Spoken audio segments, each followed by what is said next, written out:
Você está pronto para sintonizar o além? O conteúdo deste podcast pode ser sensível para algumas pessoas e causar gatilhos emocionais. Ajeite seus fones de ouvido e se prepare para sintonizar o sobrenatural.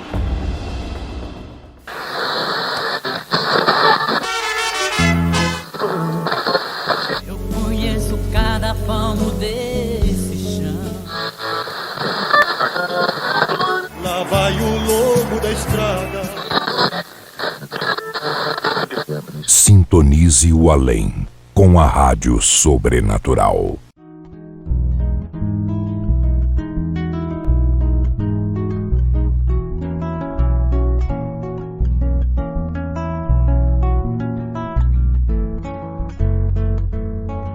Como contar um caos lá do Rio de Janeiro sem lembrar dos meus amigos caminhoneiros?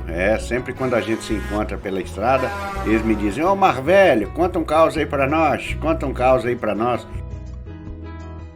E um caos tão especial desse do Rio de Janeiro, me enviado lá pelo meu amigo Nonato, um caos muito interessante. Como muitos dos causos que você vê aqui contado no nosso podcast, esse em especial nos chegou através de um ouvinte. Aí Rio de Janeiro que eu já andei tanto por aí, como não lembrar, né, do samba raiz do Rio de Janeiro, não se lembrar lá do Mercado São Sebastião, da grande Avenida Brasil, da Presidente Dutra, aí local que os caminhoneiros sempre estão andando.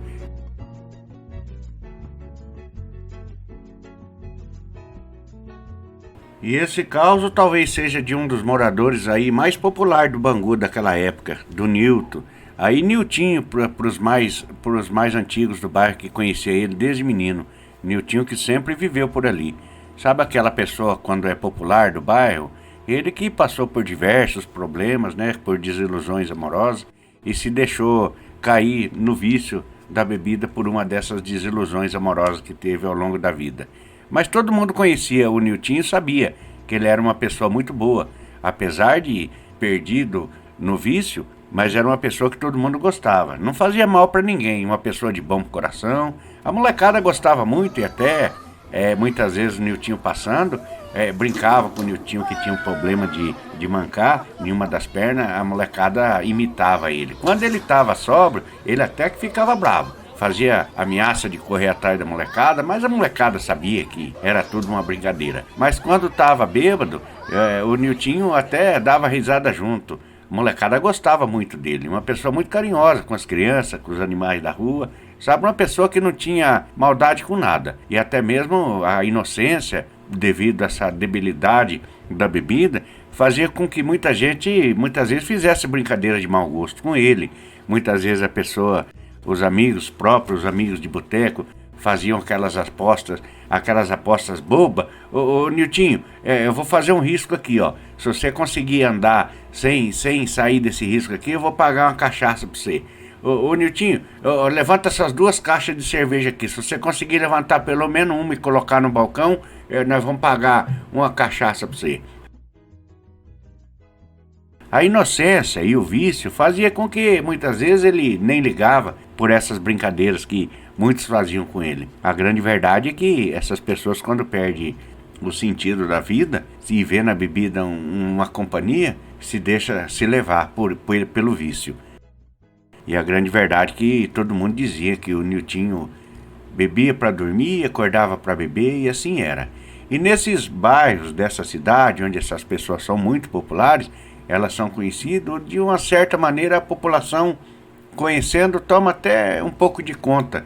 E o Niltinho tinha lá sua venda, o seu boteco preferido, onde vivia ali grande parte do seu dia bebendo, e tinha lá também os amigos de cachaça, que sempre não deixava que faltasse uma cachaça para o Nilton. Mas a grande verdade é que muitas dessas vezes, e nessas brincadeiras que faziam aí, essas apostas de boteco, muitas vezes eram maldosas, mas o Nilton não conseguia ver maldade em nada. Não conseguia ver maldade nessas brincadeiras. Um certo dia, um desses donos de bar, um desses donos de botequim, aí fez uma aposta com o Nilton. Mas o Niltinho, naquela fragilidade, na dependência da bebida, muitas vezes pela inocência e muitas vezes sem ver maldade no que as pessoas falavam, no que as pessoas brincavam, pro Niltinho estava tudo bem. Sempre estava tudo bem. A grande questão é que ele fazia mal para ele mesmo, se afundando cada vez mais no vício da bebida, ele fazendo mal para ele mesmo. E como é assim com todos os que bebem, que todos que são viciados fazem muito mal para outros, mas principalmente fazem mal para eles mesmos. E é uma coisa muito difícil da pessoa que está talvez num vício aí mais profundo conseguir enxergar que o grande mal que ele faz é para ele mesmo. Naquela tarde, era uma tarde onde costumeiramente o Newton na porta daquele botequim e os amigos fazendo aquelas brincadeiras que já era de costume. Ô Nilton, se você conseguir levantar essa grade de cerveja aqui cheia e pôr aqui em cima do balcão sem tremer, eu vou pagar uma cachaça pra você. E muitas vezes ia lá o Nilton. E por aí ia, era o dia do Newton, era assim. Muitas vezes andando pra rua, naquele sol quente, naquele bairro quente do Rio de Janeiro, se via ele andando com aquela bicicletinha. Ele que mancava desde pequeno, e a molecada muitas vezes, sabe aquela molecada da rua que já conhecia ele? Quando o Nilton passava, a molecada ia imitando ele mancar. Como eu disse, quando ele estava bêbado, ele até dava risada. Ele fazia menção de sair correndo atrás de um, de outro, mas a molecada sabia que não tinha maldade nenhuma nele. E o Nilton também sabia que não tinha maldade nenhuma da molecada com ele. Era o bêbado popular, né? Sempre tem em algum bairro da cidade, sempre tem em alguma cidade do interior, aquela pessoa que todo mundo conhece pelas suas deficiências, né? Mas a grande questão é que foi passando com o tempo, já Newton aposentado, ali, sabe, desiludido, muitas vezes se aprofundando nesse vício da cachaça, muitas vezes ficava até sem dinheiro. E quando chegava uma época assim que ele ficava sem dinheiro, ele ficava ali pelas portas dos botecos ali. E sempre contando com um amigo, com outro, para pagar uma cachaçinha. E esses amigos, que já conheciam o jeito dele, sempre faziam esse tipo de brincadeira. E naquele dia, o dono do botequim estava lá já incomodado, com tanto que já tinham falado com o Newton, com tantas brincadeiras, e ele não ia embora, porque esse tipo de gente, não, como eu disse, não vê maldade nos outros. Aquela vida, aquele ambiente de boteco, aí para quem bebe, chega a ser até prazeroso da pessoa ficar por ali. Até que um certo horário, já quase escurecendo, o dono do botequim falou: Ô Newton, se você for lá no cemitério e pegar uma cruz lá do cemitério e trazer aqui pra mim, eu vou dar 1 litro de cachaça pra você beber. Eu vou dar 1 litro de cachaça. Mas todo mundo, como sempre, fez muita brincadeira com ele, e muitas das brincadeiras ele não conseguiu fazer. Essa era uma das promessas que o dono do botequim fez, achando que o Newton não ia cumprir. Até mesmo para se livrar dele por ali, fazendo uma proposta dessa, para ver ele embora dali, porque afinal já estava ali durante todo o dia, e acaba até incomodando um ou outro, né? Com esse vício, pedindo uma cachaça para um, pedindo uma cachaça para outro. Mas na verdade o dono do botequim fez essa aposta com ele justamente para se ver livre dele ali naquele momento. E o Nilton, já escurecendo, ele pegou a bicicleta e foi em direção ao cemitério da cidade. Chegou lá, ele, sabe, já estava assim, como se diz, né? Esse povo que vive nessa vida, praticamente não tem medo de nada, porque a força, a vontade do vício é tão grande que ele enfrenta o perigo, ele perde a noção das coisas. Essas pessoas fazem até o impossível. Muitas pessoas cometem até crime por causa do vício. Mas Nilton não, Nilton era diferente. Uma pessoa de muito bom coração, e para as famílias que moravam ali na região de muito tempo atrás, ali de Bangu, que conhecia o Newton desde muitos anos, sabia que ali estava um bom ser humano que infelizmente se perdeu pelo vício da cachaça. Numa dessas desilusão da vida, numa dessas desilusão amorosa que a vida às vezes faz com que a pessoa passa, então a pessoa fica perdida no vício e muitas vezes perde noção da realidade, perde noção do perigo, perde a noção do senso. E o Nilton na frente do muro do cemitério, ele com muita dificuldade, ele conseguiu pular o muro, já estava de noite, e naquela época, cemitério eram locais assim que não tinha iluminação, como muitos cemitérios têm hoje. Eram locais escuros, geralmente mais afastados da cidade, e ali o Newton pulou o muro e pegou uma cruz. Sem mesmo olhar, conseguiu pegar uma cruz.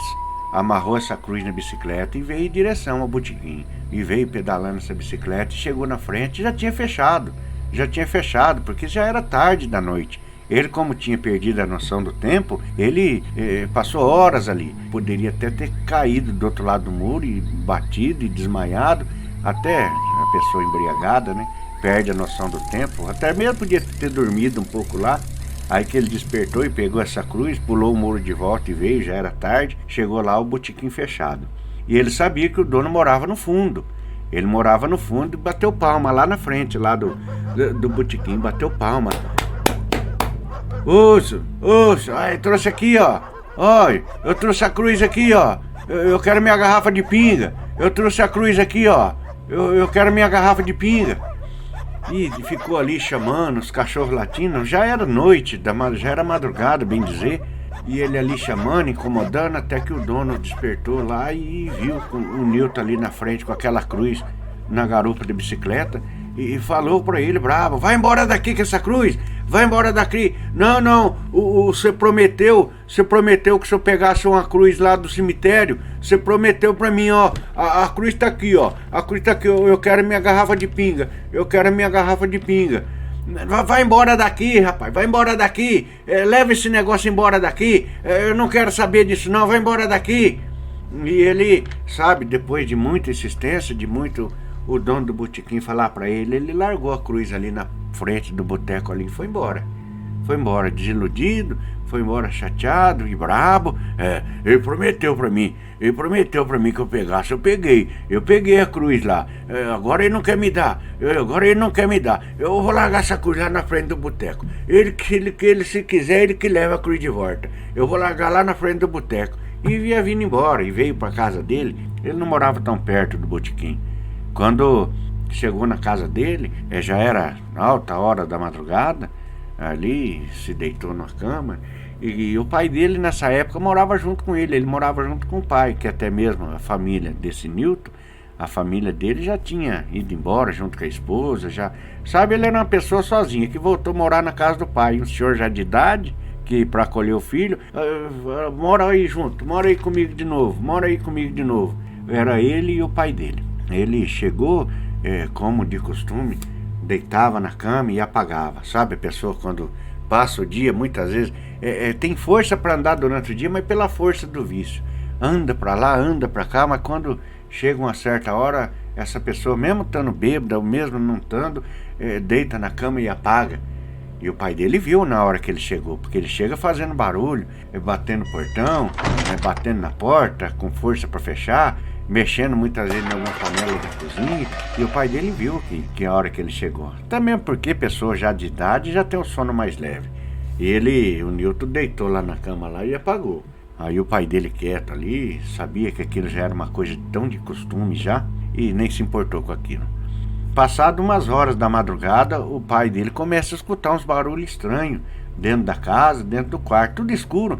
Ele começa a escutar uns barulhos como se fosse um rosnado de cachorro, sabe, longe, um rosnado de cachorro que vinha aumentando cada vez mais, sabe, um cheiro de enxofre dentro daquele quarto, um cheiro de enxofre quando de repente ele escuta uma voz, mas uma voz alta, uma voz estrondosa falando: devolve aquela cruz que você pegou, devolve ela, leva pro lugar de volta a cruz que você pegou. O pai dele pula da cama assustado, acende a luz, não vê ninguém, e aquele cheiro forte de enxofre dentro do quarto. Nisso ele chacoalhou o Nilton. Ô Nilton, você escutou? Que é isso? Por onde você andou? Você escutou essa voz? Você escutou? O Nilton levantou meio abobado assim.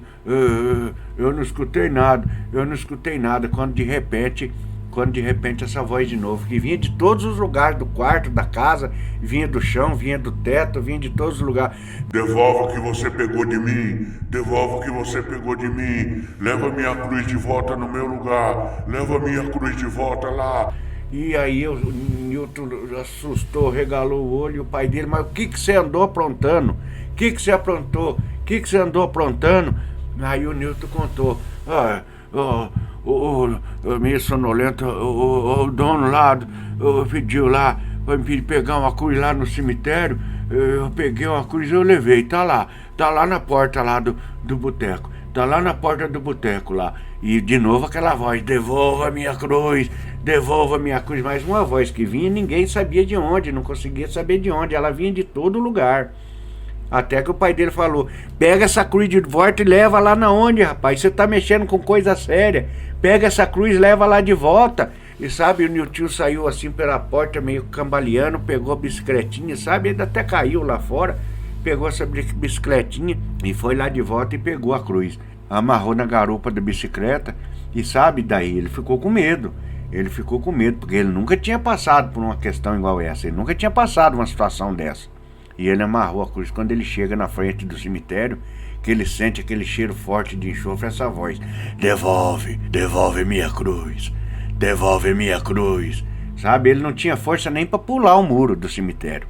E ele pegou e resolveu ir pelo portão do cemitério, que naquela época era tudo tão diferente. O portão do cemitério estava só encostado. Em vez de ter pulado pela primeira vez, ele podia ter entrado por ali.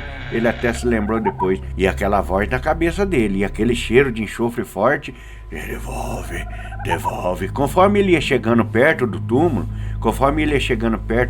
apesar de ainda estar de noite no escuro, como ele conhecia muito por ali, ele mais ou menos sabia de onde ele tinha pegado. Ele andando por aqueles corredorzinhos entre um túmulo e outro, e aquela voz, devolve. Conforme ele ia chegando perto do túmulo, aquela voz ia abaixando cada vez mais na cabeça dele. Na cabeça dele a voz ia abaixando, devolve, devolve minha cruz, devolve. E até que ele colocou a cruz em cima do túmulo de novo. Do jeito que ele colocou a cruz em cima do túmulo, ele voltou correndo pra lá, bateu o portão do cemitério, catou o bicicletinho e veio embora. Chegou na casa dele, o pai dele lá, de olho arregalado, sentado na cama, esperando ele chegar. A hora que ele chega dentro do quarto, o pai dele, você levou a cruz de volta? Você levou a cruz de volta? Essa voz não para de mandar levar. Você levou a cruz de volta? Eu levei. Eu fui lá no túmulo. Eu fui lá no túmulo de novo. Foia, você nunca mais me faça uma coisa dessa. Você nunca mais me faz uma coisa dessa. Não se deve mexer com as coisas que você não conhece. Não se deve mexer com as coisas que você não conhece. O Niltinho, ele ficou tão assustado com essa situação que no outro dia, ele nem dormiu. No outro dia ele amanheceu, ele foi lá na porta do botequim. Foi lá para brigar com o dono lá. E o dono já tinha aberto o botequim desde cedo. Você me mandou pegar a cruz lá, o coisa ruim veio atrás de mim. O dono da cruz veio atrás de mim, a noite inteira me atormentou. E ele vai vir atormentar você também, porque foi você que pediu para buscar a cruz. Ele vai vir atormentar você também. Aí o dono do botequim falou, olha, eu tava brincando com você, não era pra você ter feito isso. Eu tava brincando com você. Ele vai vir te amaldiçoar aí também. Ele vai vir te perturbar aí também. Você não pode falar uma coisa dessa pros outros. Você sabe que naquela, o dono do botequim falou, ô Niltinho, você tem o costume de beber, mas tem uma coisa que você provou. Teve uma coisa que você provou que você é corajoso. Você não devia ter feito isso.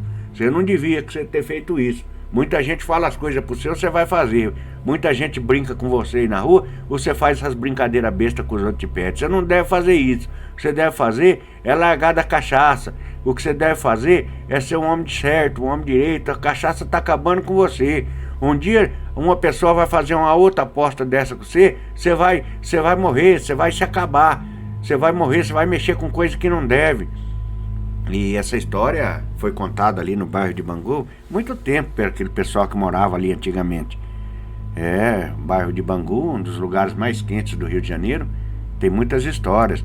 E eu conheço já algumas histórias que, contando sobre esse caos com alguns amigos caminhoneiros, muitos já me disseram, ô Márcio, eu tenho história pra te contar, mas velho, quando a gente se encontrar num posto aí, eu vou contar mais história pra você lá de Bangu. Lá tem assombração. Essa história quem me contou foi o seu Nonato, que mora lá em Bangu, e que sempre ouve nossos episódios aí, acompanhado a dona Sônia. E eu quero agradecer muito aos ouvintes que nos mandam aí através do e-mail, através do WhatsApp, aí pra nós aqui. A gente ouve as histórias, e as histórias mais interessantes, aquelas a gente faz virar episódio. Claro que sempre com autorização das pessoas, né? Sempre quando as pessoas mandam a história, ela quer ver sua história contada aqui no nosso podcast. E se você quiser se tornar um apoiador e mandar também para nós os seus causos, a gente tem aí nos nossos links aí, temos aí na descrição aí os links aí do nosso e-mail, Tem os links aí para você se tornar um apoiador aqui do nosso podcast. E a gente agradece muito se você puder pagar para nós um cafezinho na estrada. Nós aqui do podcast Rádio Sobrenatural gostamos muito quando alguém liga pra gente, manda uma mensagem pra gente através do WhatsApp, através do e-mail, através do Instagram. Eu quero só agradecer essa audiência querida e grande aí do nosso Brasil.